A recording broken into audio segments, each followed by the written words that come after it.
They didn't dip their socks into the hole, afraid to contaminate the water. Instead, they filled the jars and poured the water over their dirty socks. I didn't go to the homeless shelter very often, Zero said. Just if the weather was really bad. I'd have to find someone to pretend to be my mom. If I had just gone by myself, they would have asked me a bunch of questions. If they'd found out I didn't have a mom, they would have made me a word of state. What's a word of state? Zero smiled. I don't know, but I didn't like the sound of it. Stanley remembered Mr. Pandesky telling the warden that Zero was a word of the state. He wondered if Zero knew he'd become one. I liked sleeping outside, said Zero. I used to pretend I was a Cub Scout. I always wanted to be a Cub Scout. I'd see them at the park in their blue uniforms. I was never a Cub Scout, said Stanley. I wasn't good at social stuff like that. Kids made fun of me because I was fat. I liked the blue uniforms, said Zero. Maybe I wouldn't have liked being a Cub Scout. Stanley shrugged one shoulder. My mother was once a Girl Scout, said Zero. I thought you said you didn't have a mother. Everybody has to have a mother.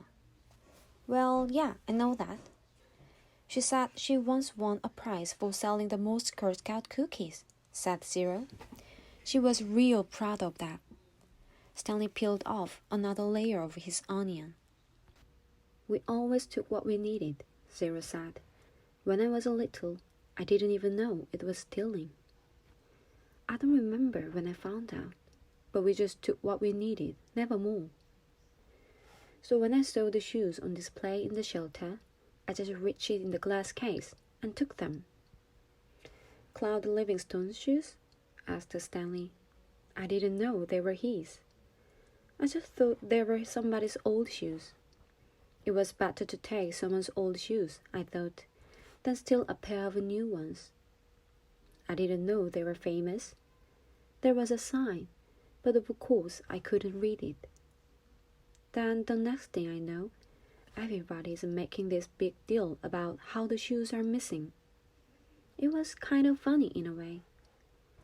The whole place is going crazy. There I was, wearing the shoes, and everyone is running around and saying, "What happened to the shoes? The shoes are gone." I just walked out the door. No one noticed me. When I got outside, I ran around the corner and immediately took off the shoes. I put them on top of a parked car. I remember they smelled really bad. Yeah, those were them, said Stanley. Did that fit you? Pretty much. Stanley remembered being surprised at Cloudy Livingstone's small shoe size. Stanley's shoes were bigger. Cloudy Livingstone had small, quick feet. Stanley's feet were big and slow. I should have just kept them, said Zero. I'd already made it out of the shelter and everything. I ended up getting arrested the next day when I tried to walk out the shoe store with a new pair of sneakers. And I found out I had just kept those old smelly sneakers, then neither of us would be here right now. Zero became strong enough to help dig the hole. When he finished, it was over 6 feet deep. He filled the bottom with rocks to help separate the water from the dirt. He was still the best hole digger around. That's the last hole I will ever dig, he declared, throwing down the shovel. Stanley smiled. He wished it were true, but he knew they had no choice but to eventually return to Camp Green Lake. They couldn't live on onions forever. They had been completely around the big thumb. It was like a giant sundial. They followed the shade. They were able to see out in all directions. There was no place to go. The mountain was surrounded by desert. Zero stared at Big Thumb. It must have a hole in it, he said, filled with water. You think? Where else could the water be coming from? Zero asked. Water doesn't run uphill. Stanley bit into one onion. It didn't burn his eyes or nose, and in fact, he no longer noticed a particularly strong taste. He remembered when he had first carried Zero up the hill, how the air had smelled bitter. It was the smell of thousands of onions growing and rotting and sprouting. Now he didn't smell a thing. How many onions do you think we've eaten? He asked. Zero struggled. I don't even know how long we've been here. I'd say about a week, said Stanley. And we probably each eat about 20 onions a day. So that's 280 onions, said Zero. Stanley smiled. I bet we really stink. 2 nights later, Stanley lay awake, staring up at the star-filled sky. He was too happy to fall asleep. He knew he had no reason to be happy. He had heard or read somewhere that right before a person prays to death, he suddenly feels nice and warm. He wondered if perhaps he was experiencing something like that. It occurred to him that he couldn't remember the last time he felt happiness. It wasn't just being sent to Camp Green Lake that had made his life miserable. Before that, he'd been unhappy at school, where he had no friends and bullies like Derek Dune picked on him. No one liked him, and the truth was, he didn't especially like himself. He liked himself now. He wondered if he was delirious. He looked over Zero, sleeping near him. Zero's face was lit in the starlight, and there was a flower petal in front of his nose that moved back and forth as he breathed. It reminded Stanley of something out of a cartoon. Zero breathed in, and the petal was drawn up, almost touching his nose. Zero breathed out, and petal moved toward his chin. It stayed Zero's face for an amazingly long time before fluttering off to the side. Stanley considered placing it back in front of Zero's nose, but it wouldn't be the same. It seemed like Zero had lived at Camp Green Lake forever. But as Stanley thought about it now, he realized that Zero must have gotten there no more than a month or two before him. Zero was actually arrested a day later, but Stanley's trial kept getting delayed because of baseball. He remembered what Zero had said a few days before. If Zero had just kept those shoes, then neither of them would be here right now. As Stanley stared at the glittering night sky, he thought there was no place he would rather be. He was glad Zero put the shoes on the parked car, and he was glad they fell from this overpass and hit him on the head. When the shoes first fell from the sky, he remembered thinking that destiny had struck him. Now, he thought so again. It was more than a coincidence. It had to be destiny. Maybe they wouldn't have to return to Camp Green Lake, he thought. Maybe they could make it past the camp, then follow the dirt road back to civilization. They could fill the sack with the onions, and the 3 jars with the water, and he had his canteen as well. They could refill their jars and canteen at the camp. Maybe they sneak into the kitchen and get some food. He doubted any counselors were staying on guard. Everyone had to think they were dead. Budget food. It would mean living in the rest of his life as a fugitive.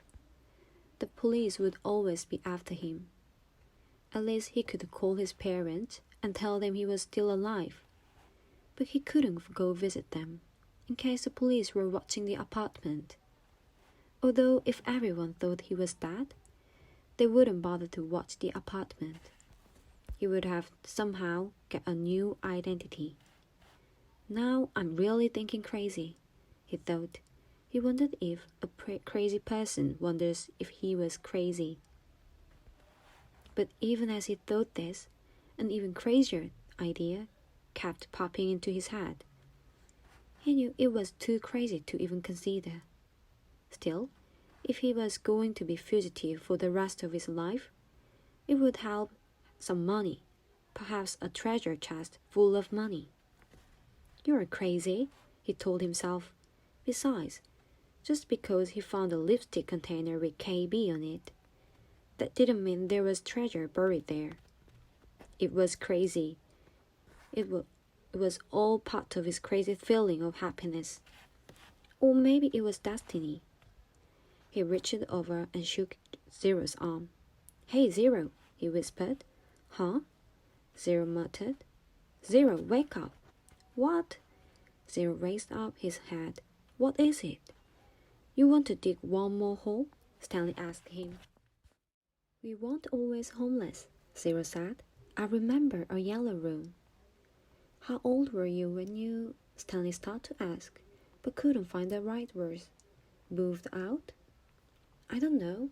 I must have been real little, because I don't remember too much. I don't remember moving out. I remember standing in the crib with my mother singing to me. She held my wrist and made my hands clap together. She used to sing that song to me. That one you sang? It was different though." Zero spoke slowly, as if searching his brain for memories and clues. "And then later, I know we lived on the street, but I don't remember why we left the house. I'm pretty sure it was a house, and not an apartment. I know my room was yellow. It was late afternoon. There was resting the shadow of the thumb. They had spent the morning picking onions and putting them in the sack. It didn't take so long, but long enough so that they had wait another day before heading down the mountain. They wanted to leave at the first hint of daylight, so they have plenty of time to make it to Camp Green Lake before dark. Stanley wanted to be sure he could find the right hole. Then they would hide by it until everyone went to sleep. They would dig for as long as it seemed safe, and not a second longer. And then, treasure or no treasure, they would head up the dirt road. It was absolutely safe. They would try to steal some food and water from the camp kitchen. "I'm good at sneaking in and out of places," Zero had said. "Remember," Stanley had warned, "the door to the rec room squeaks." Now he lay on his back, trying to save his strength for the long days ahead. He wondered what happened to Zero's parents, but he didn't ask. Zero didn't like answering questions. It was better to just let him talk when he felt like it. Stanley thought about his own parents. In her last letter, his mom was worried that they might be evicted from their apartment because of the smell of burning sneakers. They could easily become homeless as well. Again, he wondered if they had been told that he ran away from camp. Were they told that he was dead? An image appeared in his head of parents hugging each other and crying. He tried not to think about it. Instead, he tried to recapture the feelings he had the night before, the inexplicable feeling of happiness, the sense of destiny. But those feelings didn't return. He just felt scared. The next morning, they headed down the mountain. They would dunk their caps in the waterhole before putting them on their heads. Zero held the shovel, and Stanley carried the sack, which was crammed with onions and 3 jars of water. They left a piece of broken jar on the mountain. "This is where I found the shovel," Stanley said, pointing up the patch of weeds. Zero turned and looked up through the top of the mountain. "That's a long way." "You're right," Stanley said. "You'd already thrown up everything that was inside your stomach." He shifted the sack from the one shoulder to the other. It was heavy. He stepped on the loose sack, slipped, and fell hard. The next thing he knew, he was sliding down the steep side of the mountain. He dropped the sack, and onions spilled around them. He slid into a patch of weeds and grabbed onto a thorny vine. The vine ripped out of the earth, but slowed him enough so that he was able to stop himself. "Are you all right?" Zero asked from above. Stanley groaned as he pulled a thorn out of the palm of his hand. Yeah, he said. He was all right. He was worried more about the jars of water. Zero climbed down after him, retrieving the sack along the way. Stanley pulled some thorns out of his pant legs. The jars hadn't broken,